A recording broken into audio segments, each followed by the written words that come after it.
Write down on pieces of paper what you're ready to release, old patterns, limiting beliefs, relationships that have run their course, versions of yourself that you've outgrown. Then safely burn those pieces of paper. As you watch them burn, visualize that energy transforming, composting, returning to the earth.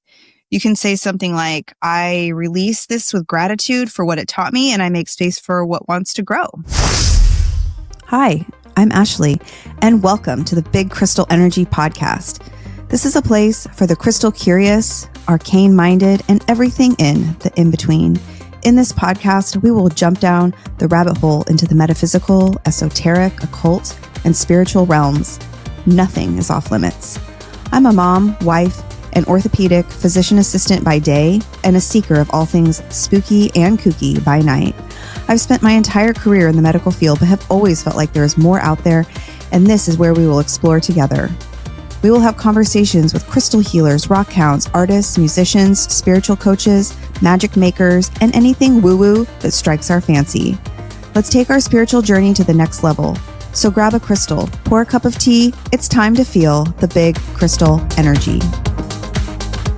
Welcome back to Big Crystal Energy. I'm Ashleigh, and thank you so much for joining me. I have a big episode for you guys today. Big episode, one that I've really been looking forward to recording all day. I've been putting the final touches on the episode, and then I was waiting for my 3-year-old to finally knock out and take his nap so I could get an hour uninterrupted to record. So now is the time. So hopefully he stays asleep while I'm doing this recording. If you are watching on YouTube, just ignore the background. It is a freaking disaster in my office right now, per usual. So what's happening tonight? Tonight, I'm going to be talking about Samhain. This episode is airing on Halloween on Samhain, and I'm just really excited. I'm really excited. So before we get into it, what's been going on, everybody? What's been happening? How has your October been? Mine was busy. We were in Cabo. We have been going a million miles a minute. We have not done all the Halloween stuff that we typically do. We've gone to one small pumpkin patch, and then yesterday I took my kids to a candy crawl, which was fine. But that's about it. We have not actually been doing all that much Halloween stuff, and my house is barely decorated because I just don't have time. Our front porch is a disaster. My husband brought home our Halloween decorations from our storage unit this week. So of course they're still in the back of the car. So we haven't decorated anything out front. I don't know, guys. We just can't seem to get it together. There's just too many things to do. So little time. It is what it is. Some years I decorate quite a bit. Some years I just don't have time. So before we get started, I want to light a little bit of incense. I've got one of my favorite candles going that I got in Salem recently. It's Asta Eula Candle Co. I don't know. This candle smells so good. The scent is Witch of the Wood. So good. I'm going through it way too fast. I keep trimming the wicks, but it's just, it's just so good. I don't ever want to blow it out. I'm going to burn a little loose incense right here. Some of my favorite incense from the Sword and the Rose in San Francisco. It's so magical. So witchy. Oh, so I don't know if you guys saw my Instagram stories from, when was it? Last weekend, maybe? I don't know. I lose track of time. But anyway, so I bought this fog machine because I was like, oh, this will be so fun. It has all these lights. It has all these things going on. I was like, it'll be so fun. We'll have fog. The kids can dance. I'll play music. It'll be a whole thing. Well, I did not realize that the liquid that goes into the fog machine is like a chemical substance. I don't really know what I was thinking. I was thinking it was going to be more like a steam that came out. No, it ended up being that it was basically like my house was burning down. The fog got so thick, so fast that it set off the fire alarms. So then I'm like, oh my gosh, how am I going to get the fire alarms to turn off? Because the fog ended up getting so thick. My house is 2 floors. It was so thick in the downstairs. It like went all the way to the upstairs Granted, I only had this fog machine on for like 10 minutes and it wasn't even spouting out fog the entire time. It was intermittent. And so fire alarms are going off. I try to prop open the front door to let some of the fog out, but it looks like smoke. I mean, it literally looks like smoke is billowing out of all the windows in my house, out the front door. Then the dog freaks out because of the beeping of the fire alarm. So she peels out the front door. Then my 3-year-old's running down. I'm running down the road after the dog. My 3-year-old follows me. He's running down the sidewalk after me in his underpants. And it's just full on chaos. And then I get the dog, I get her rounded up. I get her back in the house. I'm trying to open all the windows. I got the fans going. And then my husband comes home and he's just like, what the hell happened in here? We were just trying to have some innocent Halloween fun. It kind of went awry really fast. He's like, yeah, you can't have that turned on in here. That's only for outside. I was like, well, I didn't know. I thought it was going to be like steam. I don't know. Anyway, so we learned our lesson. We did have the fog machine going last night again, but just briefly, and the fire alarms did not go off. But man, that thing is fun. Fog is a vibe. I wish that I just walked through life shrouded in fog. I feel like that would be so amazing and magical. Also, have you guys been seeing any of these photos that I've been posting on my Instagram from Courtney Brooke, the Light Witch? She's the photographer that I went to in Salem. Those photos are so magical. I just absolutely love them. Every time I see them, I'm just like, take me back. I want to do another photo session with her, maybe next year.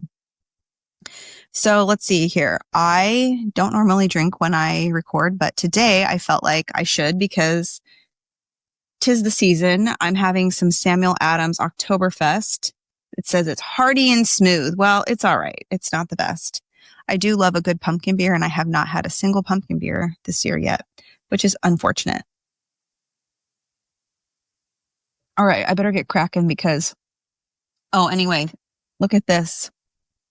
Halloween Labubu sticker. So cute. Okay, I'm losing my thoughts. Anyway, this is a big episode, so I better hop to. So I'm recording on the Sunday before Halloween, and I am just feeling all the feels this time of year. It's raining outside right now, which is amazing. Just a light sprinkle. And it just feels like the veil between the worlds, the current world and the other world, it's thinning and it just feels so magical. Can you feel it?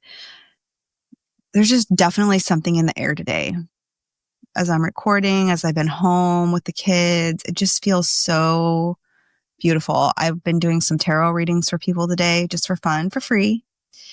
Hit me up if you want one. I would love to do just like a 1-card pull for you. But yeah, I'm just so glad that you're here with me as we cross this little threshold together. I have been feeling the build up for Samhain for weeks.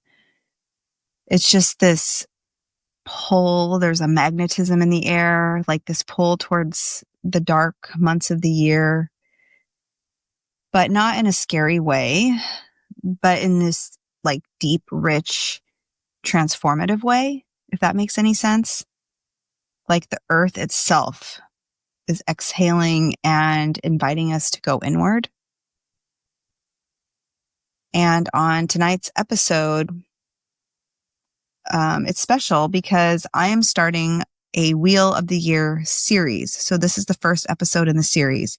We're going to journey through all 8 Sabbats together over the next 12 months, exploring the magic, the crystals, the practices, and the energy of each season.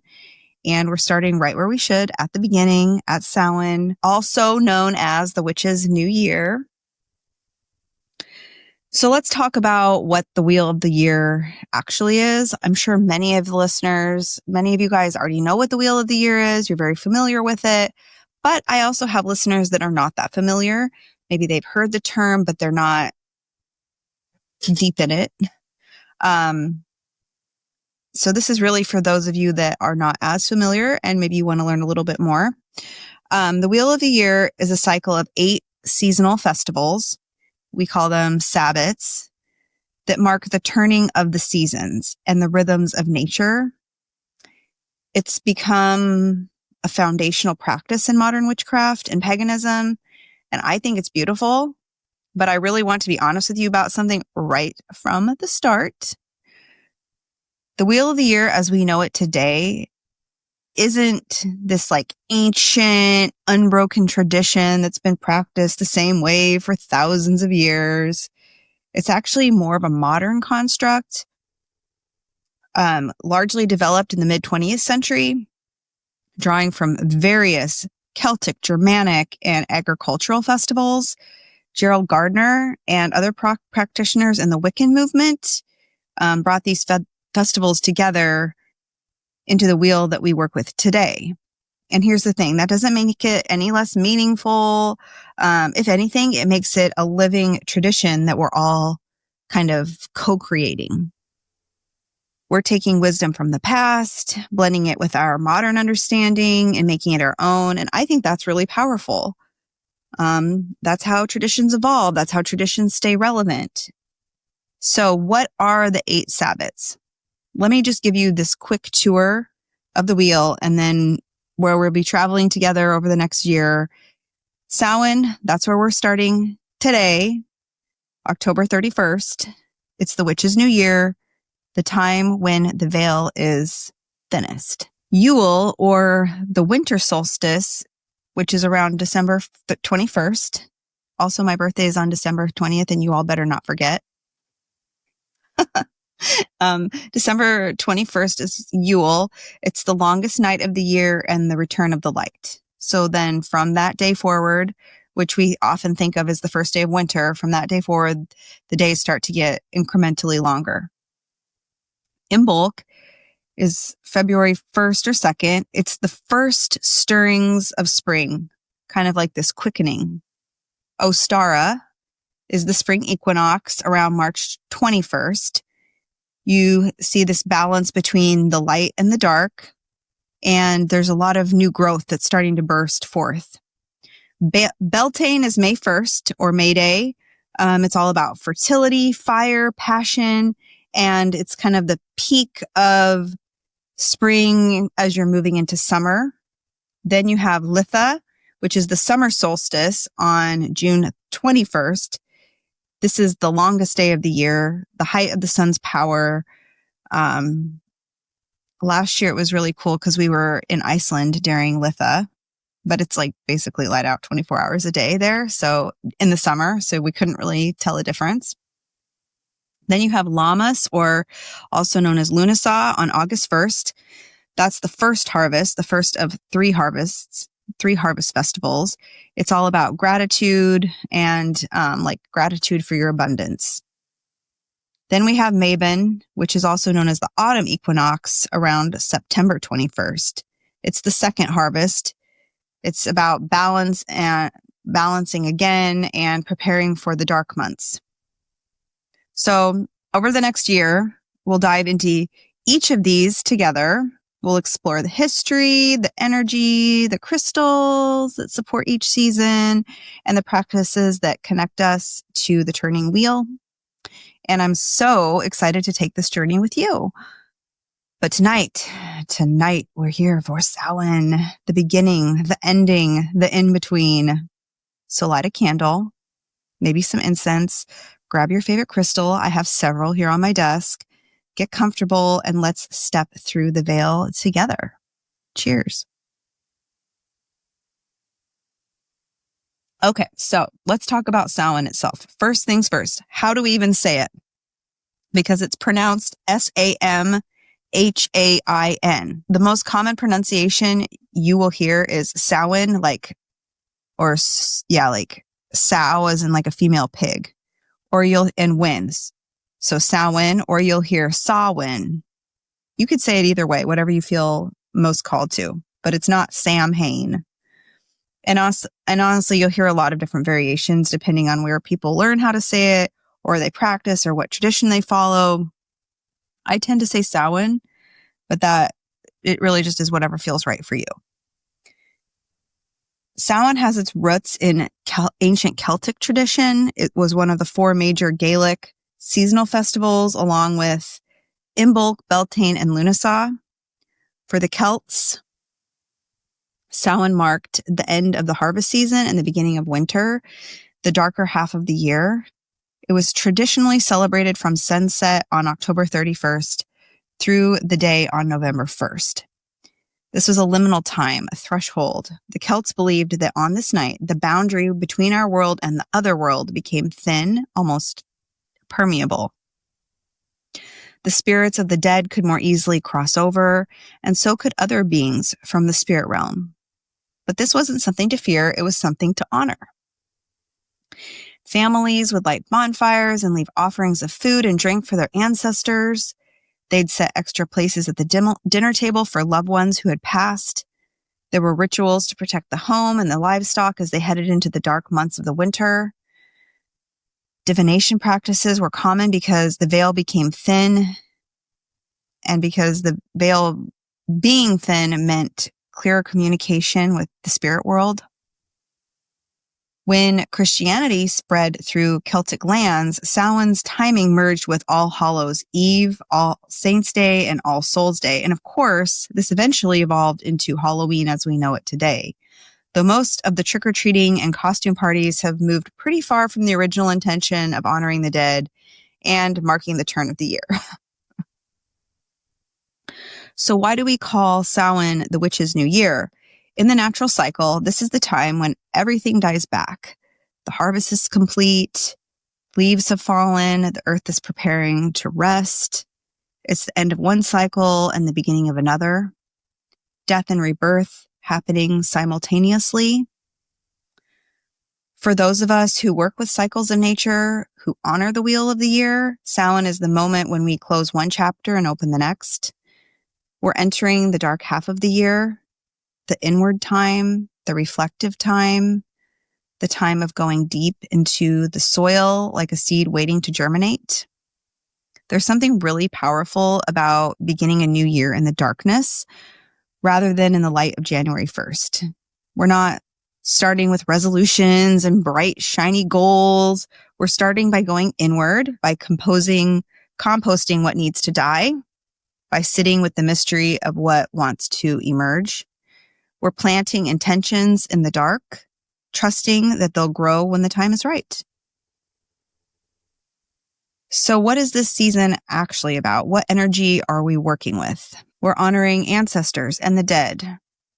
This is the time to remember those who came before us, our blood ancestors, our spiritual ancestors, the beloved dead. We can speak to them more easily now. The veil is thin enough that they can hear us and we can hear them. We're releasing what no longer serves us.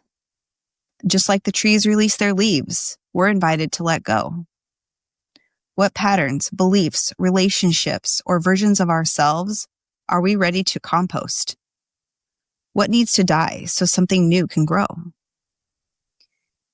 We're embracing the darkness, and I mean that both literally, the days are getting shorter, and we're moving into winter, and metaphorically, this is shadow work season. This is the time to look at the parts of ourselves we usually keep hidden, to integrate what we've been avoiding, to find wisdom in the dark places. This is a time of divination and intuition. When the veil is thin, our psychic senses are heightened. This is an ideal time for tarot readings, scrying, pendulum work, meditation, dream work, any practice that helps us receive messages from the unseen realms. It's a time of death, transformation, and rebirth. Not literal death, but the death of old identities, old ways of being, the transformation that happens when we're willing to let something die, and the rebirth that comes from that composting process. Samhain reminds us that death isn't the opposite of life. It's a part of life. It's necessary. It's sacred. And woven through all of this is shadow work. Because you can't do shadow work without being willing to look at what's dying, what you're grieving, what you've been hiding in the dark. Samhain invites us, actually. Samhain kind of demands that we do this work. The veil is thin. The shadows are speaking. Are we listening? So as we move through the rest of this episode, keep these themes in mind. Everything we talk about, the crystals, the practices, the oracle reading that I'm going to share, it all connects back to these core energies of Samhain. Personally, this is my favorite Sabbath. This is like what I love more than anything. I love doing the deep work. I love having conversations, deep conversations with my friends. I love being introspective. And I used to absolutely hate when it would get dark so early. And I don't love it when it's dark already at 4:30. And I don't always love going to work in the dark and getting home in the dark. But I'm starting to really appreciate the change of the seasons and allowing myself to have this time where I can really go inward. And so I encourage you to think about it in a different way too, because it's really helped me a lot. Now I'm going to get into the crystals for Samhain, because this is big crystal energy after all. And if there's one thing I know, it's that crystals are incredible allies during liminal times like Samhain. When we're doing deep work, shadow work, ancestor work, releasing and transforming, crystals can support us, ground us, protect us, and help us access wisdom that might otherwise stay hidden. They're like energetic anchors and amplifiers all at once. I'm going to go deep into 3 crystals today, and I think they're absolutely the essential crystals for Samhain season. And as I talk about each one, I'm going to weave in some shadow work questions, because honestly, the crystals and the shadow work are inseparable during the season. Just on a note, you could create your own shadow work journal, but there are shadow work journals available. I have 2 that I got from Target, actually, they're pretty good. I can see if I can find a link for them, for those shadow work journals, and put them on my show notes, because I really have enjoyed working with them. I got to write a note. I got to write that down so I don't forget. I got to link the shadow work journals. Sorry, guys. Sometimes I think of things and I got to write it down. I got to write it down because my brain, it will be gone in a hot second. Okay. So let's start with black obsidian, because this stone does not mess around. So I have this piece of black obsidian right here that I got when we were in Iceland last summer. Black obsidian is volcanic glass. It's formed when lava cools so rapidly that it doesn't have time to crystallize. So it's literally born from the earth's fire and then frozen in darkness. That alone tells you something about its energy. It's intense, it's transformative, and it's fast. Energetically, black obsidian is known as a stone of truth. It's a mirror. I talked about it a lot during my scrying episode that just came out. We use black obsidian for scrying mirrors. And it's not the kind of mirror that shows you what you want to see. It's the kind that shows you what is. It reveals shadow aspects, hidden truths, and the things that we've been avoiding. It cuts through illusion and denial like a blade. It's sharp. Like this piece I have right here is like very sharp around the edges. This makes it perfect for Samhain when the veil is thin and we're being called to look at what we usually keep in the dark. Black obsidian says, you can handle the truth. Let me show you. It's also incredibly protective. It creates a shield against negative energy and psychic attack. When you're doing deep shadow work or opening yourself to communicate with the spirit realm, that protection is essential. Black obsidian keeps you grounded and safe while you explore the depths. Historically, it's been used for scrying, gazing into a polished black obsidian mirror to receive visions and messages. On Samhain, when our intuitive abilities are heightened, this can be a powerful practice. So, how to work with Samhain? How to work with black obsidian during Samhain? You can meditate with it.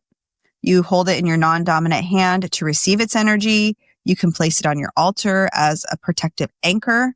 You can use it during shadow work, journaling, hold it, ask it to show you what you need to see, and then write whatever comes up without censoring yourself.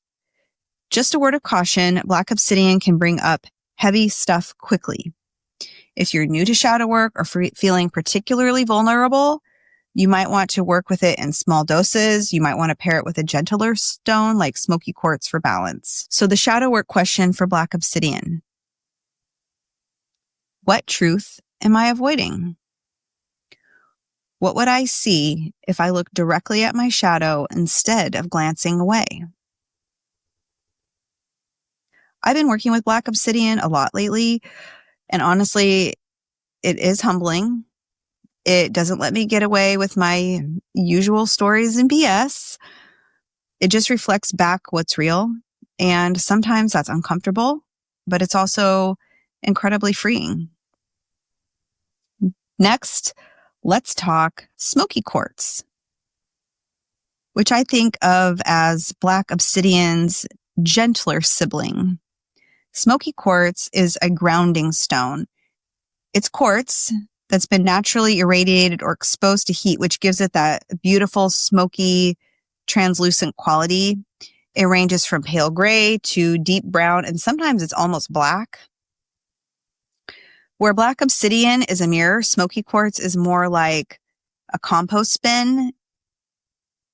And I mean that in the best possible way. It takes heavy, dense, negative energy and transforms it. It helps you release what no longer serves you without being harsh about it. It's transmutation. That makes it perfect for Samhain because we're literally in the season of letting things die back and then return to the earth. Smoky Quartz supports that process. It says, give me what's heavy and I'll help you transform it. It's also deeply connected to ancestor work. Smoky Quartz is associated with the root chakra and with connection to the earth and to those who came before us. If you're setting up an ancestor altar or trying to communicate with loved ones who've passed, Smoky Quartz can help you feel grounded and supported while you do the work. How to work with Smoky Quartz during Samhain? Well, you can carry it with you when you're feeling overwhelmed by the heaviness of the season. Place it at the base of your ancestor altar. Hold it during meditation and visualize it absorbing anything that you're ready to release. Old patterns, grief, fear, whatever wants to go. You can also sleep with it under your pillow. That does not work at my house because my kids are in my bed half the time. But if you're able to sleep with under your pillow, it allows you to process shadow material through your dreams. The shadow work question: what am I holding on to out of fear of what will happen if I let it go? What would it feel like to release this and trust that I'll be okay? I have a piece of Smoky Quartz on my altar right now, and every time I look at it, I feel this sense of you can put it down. Whatever you're carrying, you can put it down. And that's exactly what I need to hear during Samhain. And this adorable little piece of Smoky Quartz is what I have on my altar. I just love this little piece so much. I love the little points. It's just a really adorable, gorgeous little piece. And I don't think this was expensive or anything fancy. You know, you guys, you don't have to have fancy, expensive stuff. And finally, labradorite, the stone of magic in the veil. Labradorite has been my crystal of the year this year. Ooh, look at that. Look at that. When you're looking on YouTube, you can see its flash. This one is a piece of, it's got like oh, look at that blue flash. So pretty. Labradorite is stunning. It's a feldspar mineral with this incredible iridescence, flashes of blue, green, gold, sometimes purple or orange. I do have a piece of labradorite that has this amazing purple flash. It's like a palm stone. I have it downstairs in my kitchen. Love it. That is called labradorescence. And it happens because of the way light interacts with the layers within the stone. It's like the stone itself is showing you that there are hidden dimensions, hidden layers, things you can see only when the light hits it just right. And that's exactly what labradorite does energetically. It helps you see beyond the veil. It enhances intuition, psychic abilities, and connection to the spirit realm.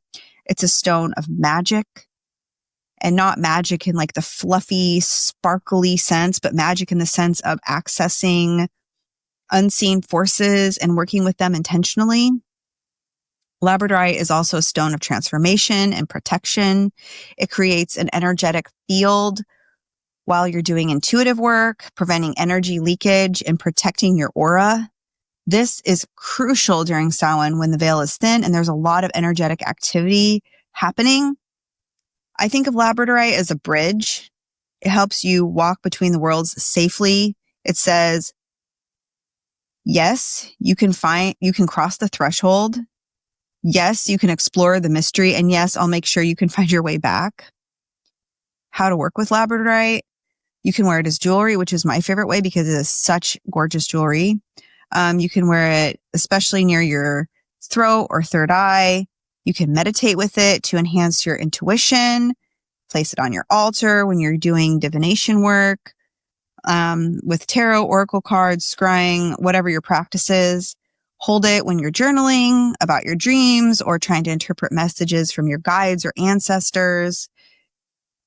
You can also just keep it nearby during Samhain season as a reminder that magic is real. The veil is thin and you have access to wisdom beyond what you can see with your physical eyes. So the shadow work questions for labradorite. What am I not allowing myself to know? What intuitive hit or inner knowledge have I been dismissing or rationalizing away? I'm always keeping labradorite in my pocket, my bag. I swear every time I touch it, I remember to pay attention. It's like an extremely grounding stone for me. I know it makes me remember to notice the synchronicities, to trust what I'm receiving, even when it doesn't even make logical sense.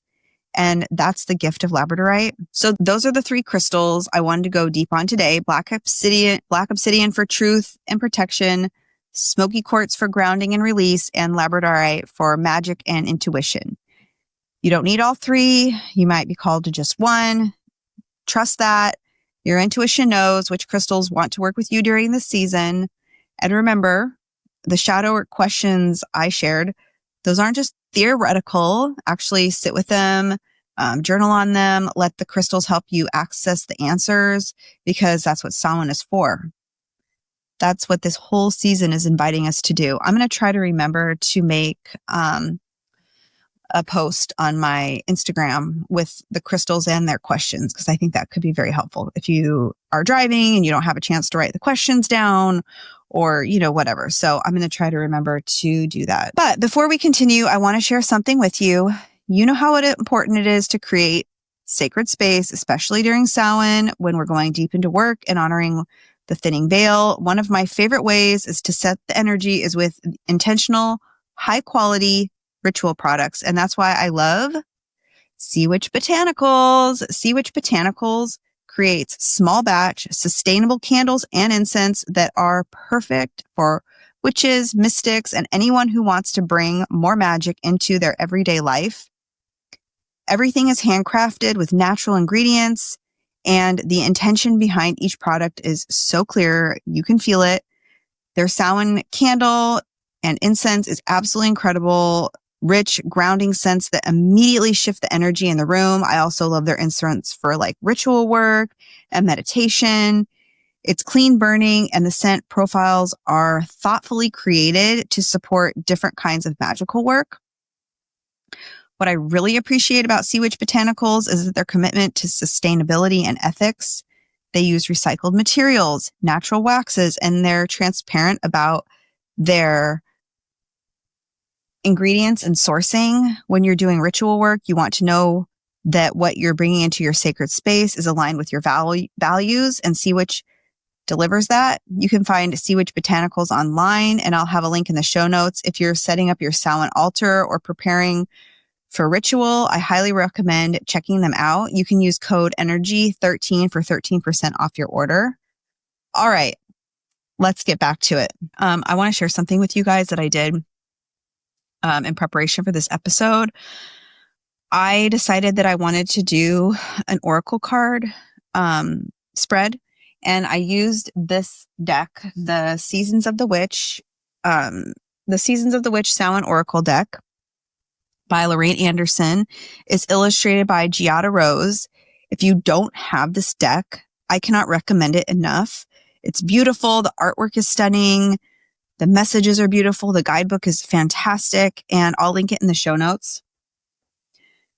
In the booklet, there's a spread called the Graveyard Spread, and it's specifically designed for times of transition. The description says, this spread is ideal for difficult times of change. Use this spread to gain some clarity about the future and to understand the lessons behind your current hardships. This felt incredibly relevant as I'm starting this Wheel of the Year series, as I'm stepping more publicly into this work, as I'm building this podcast into something bigger. So I pulled 4 cards and I want to share them with you. The 4 positions are, number 1, what needs to be laid to rest in my life right now? Number 2, how can I be okay with letting this go? Number 3, what lessons did I learn from this situation? Number 4, how can I use what I've learned for growth? I sat with these cards, and let me tell you, they saw me. So the first card is the pumpkin. The pumpkin represents protection. It's about creating sacred boundaries, about feeling safe in your own energy. And immediately I knew what this card was telling me. What needs to be laid to rest is my fear of being seen, my fear of showing up as who I truly am and sharing my spiritual path publicly, my fear of judgment, of being too much, of being not enough, starting this podcast, creating this Wheel of the Year series, sharing my practice with all of you. It's very vulnerable. And there's a part of me that wants to play small, that wants to hide, that wants to keep this part of myself private and safe. But here's what Pumpkin card says. It says that you are protected, you are safe, and the fear itself is what needs to die, not your authenticity. This card is also telling me I need to release negative people and unhealthy relationships that don't support this version of me. The relationships where I have to dim my light or pretend to be someone I'm not. Those need to be laid to rest so I can fully step into this work. And can I just say, how many of us do this? How many of us hide our gifts, our magic, our truth because we're afraid of how people will react? This is shadow work right here. The shadow isn't always the dark, scary stuff. Sometimes the shadow is the light we've been keeping hidden. And as you all probably know, I recently did an episode all about my witchy coming out story. So this has been very prevalent in my life right now. So it was interesting that that card came up. The second card is the healer card. And it was in the question of how can I be okay with letting this go? So I also thought that this was a very interesting card that came up because when I was on our trip in Mexico, I brought this deck and I kept pulling cards. This healer card came up almost every single day. And I would shuffle the deck. And yet this card just kept coming forward and telling me the same message over and over again. So here's the healer card. How can I be okay with letting go of this fear? And listen, this card has been showing up for me constantly to the point where I just can't ignore it anymore. The healer card is telling me you can let go of the fear because being a healer, being someone who holds space and shares these practices and creates community, that is my path. This isn't a hobby. This isn't a side project. This is who I am. When I stay true to that path, when I step fully into being the healer, I am protected. The universe has my back. The work itself protects me because it's aligned with my purpose. And maybe your version of this is different. Maybe you're not a healer. Maybe you're a teacher, an artist, a guide, a creator in some other form.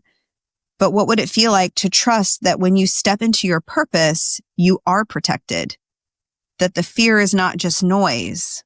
And the truth is that you're exactly where you're meant to be. So I thought that was really cool. Card 3 is Bat. And that is for psychic development. And the question is, what lessons have I learned? Bat represents psychic development, navigation of hidden realms, transformation through darkness. And this card is reminding me of everything I've learned on this spiritual journey so far. All the times I trusted my intuition, even when it didn't make logical sense. All the times I went deeper into shadow work and found wisdom there. All the readings I've done, all the synchronicities I've followed, all the ways I've been developing my psychic abilities without even fully acknowledging that was what I was doing. So the bat is saying, you've been learning to navigate the unseen realms this whole time. You've been developing these gifts. This isn't new. You've just been afraid to name it. Every time I've pulled a card, and it's been exactly what I needed to hear. Every time I've had a dream that turned out to be prophetic. Every time I've known something without knowing how I knew it. That's not coincidence. That's my intuition. That's my psychic development. And the lesson is this: trust it, keep going, keep exploring. The hidden realms are real and you have access to them. What have you discovered about your own abilities that maybe you've been dismissing? What intuitive hits have you rationalized away? The bat is asking us to pay attention, to honor what we're receiving. Okay, so the 4th card was the ritual card. A woman sitting in the middle of a circle of candles. This card is about sacred practice, about intention, about creating ceremony and holding space. And it's telling me everything has led you to this moment. Starting this podcast, planning the Wheel of the Year series, this episode airing on Samhain itself. None of this is random. My growth comes from actually doing the work, not just thinking about it, not just learning about it, but creating ritual, organizing gatherings, building community. From making this podcast a sacred practice in itself. I mean, that's how I feel anyway. The ritual card is saying, keep going, keep creating these containers, keep inviting people in, keep building the altars and lighting the candles and speaking the intentions out loud. That's how you grow. That's how you step fully into being the healer. And honestly, sharing this reading with all of you right now, even though it was kind of discombobulated, that's part of my ritual. That's me choosing growth over fear. That's me honoring what the cards told me by actually living it.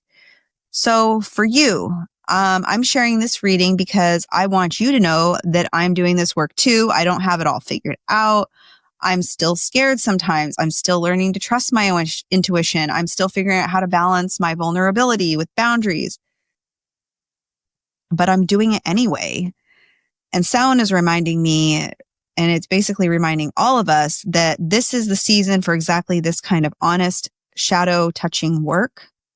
So here's what I want you to do. I want, pull this graveyard spread for yourself. You can use the Season of the Witch Samhain deck. If you have it, again, I'll link it in the show notes, or you can use whatever Oracle deck or Tarot deck you already have and love. You don't have to run out and get a new deck. Even though if you tell me to get a deck, I'll run out and get it because I love decks. And just ask these 4 questions. Number 1, what needs to be laid to rest in my life right now? 2, how can I be okay with letting this go? 3, what lessons did I learn from this situation? And 4, how can I use what I've learned for growth? And see what comes up. Listen to what the cards are telling you. Samhain is the perfect time for this kind of deep transformative work. And even though this episode is airing on Samhain, that doesn't mean that even if Samhain has passed, that you can't ask these questions. Like, this is a season. This is not just a day. And if you feel called to share your reading, I would absolutely love to see it. You can tag me on social media, hashtag Big Crystal Energy. You can tag me at mystical.mama.ash or at Big Crystal Energy Podcast. I think it's fun to do this work together. All right, so let's talk about some of the other magical correspondences for Samhain. These are the herbs, colors, elements, and energies that align with the season. You can use these to build your altar, to create rituals, or just deepen your connection to the energy of this time. Mugwort is one of the most powerful herbs for Samhain. It's been used for centuries to enhance psychic dreams and visions, which makes it perfect for a night when the veil between worlds is thin. You can burn it as incense, make a tea with it to drink before divination or dream work, or tuck a sprig under your pillow. Just be aware that mugwort can be very potent. Start with small amounts and see how your body responds. And if you're pregnant or breastfeeding, absolutely skip this one. Rosemary is the herb of remembrance, which makes it ideal for honoring ancestors. Place it on your altar, on your ancestor altar, burn it as incense, or add it to ritual baths. Rosemary says, I remembered you. You are not forgotten. Sage, and I'm talking about garden sage, not white sage, which had its own cultural context. It's great for cleansing and protection. Burn it to clear the energy in your space before ritual, or add it to recipes as an act of kitchen witchery. We have apples and pomegranates, which are fruits of the underworld and the dead. Cut an apple in half horizontally and you'll see the pentagram in the center. That's the symbol of the 5 elements and of magic itself. Leave apples or pomegranate seeds as offerings on your ancestor altar. Wormwood is another herb associated with the spirit world and divination. Though like mugwort, it's potent and should be used carefully. A tiny bit burned as incense can help facilitate communication with the other side. Colors. The colors of Samhain typically are black, orange, deep purple, and silver. Black represents the mystery, the void, the darkness we're being called to explore. It's not emptiness. It's fullness. It's potential. Orange is the color of the dying leaves, the harvest, the fire. It's warmth and transformation. Deep purple connects us to the spirit realm, to intuition, to the crown chakra. Silver is the color of the moon or reflection of the veil itself. Use these colors on your altar, in your clothing, in your candles, however feels right to you. Elements, if you work with the elements, Samhain is often associated with spirit or ether, the 5th element that connects and transcends the other 4. This is the element of the veil, of liminal space, of magic itself. Some practitioners also connect it to earth because we're in the final harvest, the time when everything returns to the soil. Deities, I want to tread carefully here because working with deities is deeply personal, and I always encourage people to do their own research and approach any deity with respect. That said, some deities commonly associated with Samhain include the crone, the wise elder aspect of the triple goddess associated with wisdom, death, and transformation. Hecate, the goddess of witchcraft, crossroads in the underworld. She's a guide through liminal spaces. The Morrigan, the Celtic goddess of war, fate, and death. She's a shapeshifter and a prophetess. Persephone, who descends into the underworld during the dark half of the year and returns in the spring. She's the queen of the underworld and a guide through transformation. If you feel called to work with any of these deities or others not mentioned here, please do your research, learn their stories, understand their traditional offerings, and approach with reverence. Deity work is a relationship, not a transaction. The animals of Samhain are the ones we often associate with the spooky and mysterious: crows, ravens, bats, spiders, black cats, owls. But here's the thing. These animals aren't actually scary. They're just deeply connected to the mysteries we've been taught to fear. Crows and ravens are messengers and psychopomps, which are guides for the dead. Bats navigate through echolocation, teaching us to find our way in the dark. Spiders are weavers of fate. Black cats are familiars and protectors. Owls see what's hidden and hunt in silence. If any of these animals show up for you around Samhain, in real life, in dreams, and oracle cards, pay attention. They have messages. And you don't need to use all of these correspondences. In fact, I'd encourage you to choose maybe just a few that really resonate with you. Maybe you create an altar with a black candle, some rosemary, a pomegranate, and your Smoky quartz. Maybe you burn mugwort and pull a tarot card. Maybe you just light an orange candle and spend some time thinking about your ancestors. There's no right way to do this. The magic is in the intention, not checking off a list of ingredients. So let's talk about how we can actually practice Samhain in our modern lives, because this isn't just about knowing the history or the correspondences. It's about embodying the energy, doing the work, creating the ritual. So you can create an ancestor altar. I have one downstairs. One of the most meaningful Samhain practices is creating this ancestor altar. This is a dedicated space where you honor those who came before you. You can include photos of loved ones who've passed, heirlooms, objects that remind you of them. You can add candles, white or purple or traditional. You can leave offerings of food or drink, maybe their favorite foods, or traditional offerings like bread, wine, apples, pomegranate seeds. And you don't have to have known your ancestors personally for this to be meaningful. You can honor your lineage, your spiritual ancestors, the peoples whose work made your life possible. You want to spend time at your altar. You want to talk to your ancestors, ask for their guidance, thank them, tell them you remember them. I have pictures of my grandmothers on my altar, and I just love looking at the pictures of them. You can do what's called a dumb supper. It's a traditional Samhain ritual where you eat a meal in silence to honor the dead. You set extra places at the table for those who've passed, maybe extra places or one extra place, and you serve them food as if they were there with you. The silence creates space for you to feel their presence, to listen for any messages they might have for you. It's intimate and powerful. You can do this alone or with others. Just commit to the silence for the duration of the meal. Okay, remember how we talked about Samhain being the time to let go of what no longer serves us? A releasing ritual makes that tangible. So write down on pieces of paper what you're ready to release. Old patterns, limiting beliefs, relationships that have run their course, versions of yourself that you've outgrown. Then safely burn those pieces of paper. As you watch them burn, visualize that energy transforming, composting, returning to the earth.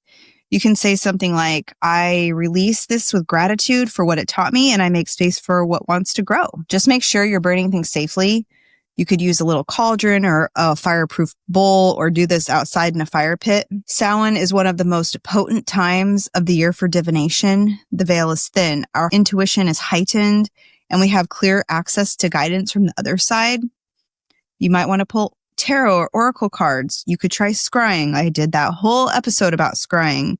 You can use, using a crystal ball, gazing into a black mirror or a bowl of water, or even a dark surface until images or messages come through. You can use a pendulum to ask yes or no questions and meditate and see what messages arise. You can also do dream work. Before bed, you might want to set an intention to receive guidance in your dreams. Keep a journal next to your bed and write down whatever you remember as soon as you wake up. The graveyard spread I shared earlier is perfect for this, but you can also just ask, what do I need to know right now, and see what comes through. We've been weaving shadow work throughout this whole episode, but I want to emphasize how powerful it is to actually sit down and journal during Samhain. Here are those prompts again, plus a few more. And I will make a post about all of these just in case you're driving or you're somewhere where you can't write them down and you want to write down some of these prompts. What part of myself have I been hiding, and what would it feel like to integrate it? What am I grieving that I haven't fully acknowledged? If my shadow self could speak freely, what would it say to me? What patterns am I repeating that stem from fear? What would I do if I wasn't afraid of being seen? What truth have I been avoiding? Who am I becoming as I release who I was? Set aside time, light a candle, hold one of your Samhain crystals, and just write.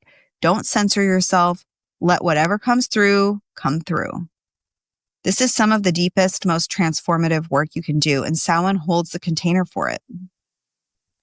Here's what I want you to remember. You don't have to do all of these practices. You don't have to have the perfect altar or the most elaborate ritual. Choose one thing. Maybe it's lighting a candle and speaking your ancestors' names. Maybe it's pulling a single card and sitting with what it tells you. Maybe it's just taking a walk in the dark and noticing how it feels to be in the in-between. Make sure you're doing that in a safe place. Just be careful where you're walking in the dark. That's all I have to say. The magic isn't in the complexity. It's in the intention. It's in the willingness to show up and do the work, however that looks for you. You know, one of the most powerful things about Samhain being the witch's new year is that we get to set intentions in the dark. We don't have to have it all figured out. We're literally planting seeds in the soil while everything else is dying back. And I've been feeling that new year energy so strong lately. I mean, like, why do we need to wait until January 1st to start? Start now. I think it's actually much better. So I want to share what I'm calling into this next turn of the wheel. Partially because speaking it out loud makes it real, and partially because I want to invite you to dream with me about what big crystal energy could become in the next year. Some of these are fully formed ideas. Some are just whispers of possibility, but that feels very Samhain to me, honoring what's emerging from the shadows before it's fully born. I'm seriously considering hosting a retreat, an in-person gathering where we can go deep into crystal work, ritual, and community. I have this property in Augusta, Georgia that could be perfect for this, or maybe we'll find ourselves somewhere else entirely. But the vision of us all together doing this work in person, creating magic face to face, that's calling to me loudly. I'm also wanting to build an online course. I'm not ready to reveal what it's about yet. It's still in the germination phase, but it's been brewing and it feels deeply aligned with everything we talk about here. When it's ready to be born, you'll be the first to know, of course. I'm feeling called to offer individual and group coaching. There's something powerful about going deeper with one-on-one or intimate group settings, about holding space for someone's specific journey and helping them work through their blocks, develop their practice, and step into their power. I'm so excited to continue our book club, and I have a wish list of authors I would absolutely love to bring on the podcast. Can you imagine having conversations with the people whose books are shaping our practices? So cool. That's the kind of magic I want to create here.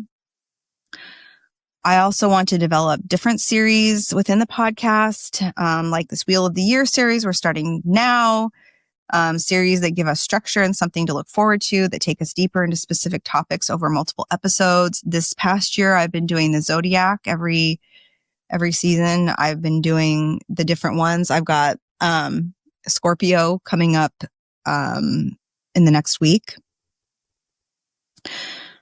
I'm exploring building an online community, maybe through Patreon or another platform where we can gather, chat, support each other's practices, and go even deeper than we can in a podcast format, kind of like a digital coven or something along those lines. We don't have to use that term necessarily. A space where you can ask questions, share your experiences, and feel held by people who get it. I'm sharing all of this because this is what the Witch's New Year is for visioning, for dreaming, for speaking our magic out loud before we fully know how it'll take shape. And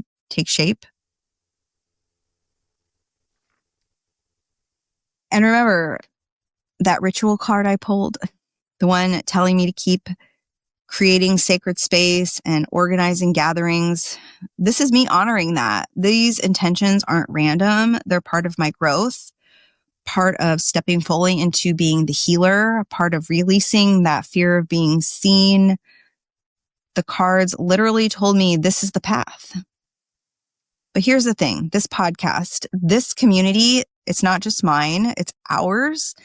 And I want you to know, and I want to know from you, like, what do you want to experience in the next year? Are there topics you're dying for me to cover? Specific crystals you want entire episodes about? Practices that you'd like us to explore together? Guests you'd love to hear from? Would you come to a retreat if I hosted one? Would an online community space feel supportive to you? What would make you feel held in your practice? I want Big Crystal Energy to evolve with you, to serve what you're actually needing and craving on your path. Because this is an evolution for me as well. I am not all knowledgeable about these topics. I'm learning right along with you. So here's your homework. And yes, I'm calling it homework because Samhain is the witch's new year and we're all setting intentions tonight. Send me a DM, leave me a comment, email me, or tag me on social media and tell me what you want to see in the next turn of the wheel. What is your vision for this community? What would support your spiritual journey over the next year? I'm listening. The veil is thin and I'm paying attention to what wants to come through from the spirit realm and from you. We're co-creating this together and I can't wait to see what we build. All right, beautiful friends. We've covered so much ground today. I've gotten interrupted so many times by my children. Let's take a breath together and just integrate for a moment. Maybe grab your crystal, whatever beverage you have, take a sip. It's a lot, right? It's a lot. It's a big time of year and I feel it. We talked about what Samhain is, this ancient Celtic festival that marks the thinning of the veil and the witch's new year. We explored the wheel of the year and the journey we're about to take together through all 8 Sabbats. We went deep with black obsidian, smoky quartz, and labradorite. I shared my oracle reading with the graveyard spread, and I invited you to pull your own cards and do your own shadow work. We touched on magical correspondences, the herbs, the colors, the energies of this season. We talked about practices like ancestor altars, releasing rituals, and divination. And I shared what I'm calling in for the next year ahead and asked what you want to experience in this community. If your head is spinning a little, that's okay. Mine is too. You don't have to do everything. Just choose one thing that spoke to you today and start there. Light a candle, hold a crystal, pull a card, write in your journal, speak your ancestor's name out loud, whatever you want to do. Samhain reminds us that dark isn't something to fear. It's where the seed germinates. It's where transformation happens. It's where we find the parts of ourselves we've been keeping hidden, and we bring them into the light. The veil is thin tonight. The ancestors are close. The shadow is speaking. Are you listening? I would absolutely love to hear how you're celebrating Samhain. I would love for you to share your altar setups, your rituals, your favorite crystals for this season. Tell me which card you pulled in your graveyard spread. Show me what you're releasing and what you're calling in. Tag me on social media so I can see what you're creating. You can use the hashtag Big Crystal Energy. Let's build this community together. Let's make this witch's new year meaningful for all of us. Looking ahead, our next episode in the Wheel of the Year series will be Yule, which is the winter solstice, which falls around December 21st. We'll explore the return of the light, the magic of the longest night of the year, the crystals and practices for that powerful turning point. And make sure you're subscribed so you don't miss it. And honestly, if you're loving this podcast, if it's serving you, I would be so grateful if you leave a review or share it with someone who needs this kind of magic in their life right now. As we close, I want to leave you with a blessing for this Samhain season. As you stand at the threshold of the witch's new year, may you embrace both your light and your shadows. May you honor those who came before you and trust the path that unfolds before you. May you release what no longer serves you with gratitude, and may you plant your intentions in the fertile darkness, trusting that they will grow in their own time. May you remember that you are protected, you are guided, you are exactly where you need to be. The veil is thin, the magic is real, and you are not alone. Blessed Samhain, everyone. Thank you for being here. Thank you for doing this work. Thank you for being part of this community. I'll see you on the next turn of the wheel. Bye. Thank you so much for jumping down the rabbit hole with me. If you connected with this episode in any way, I would love it if you could share it with a friend. Also, please tag me on social media. I'm at mystical.mama.ash or at Big Crystal Energy Podcast, mostly on Instagram. It helps so much getting my episodes out there, and finding more magical, kooky, and spooky friends. Sending you all big crystal energy. Cheers!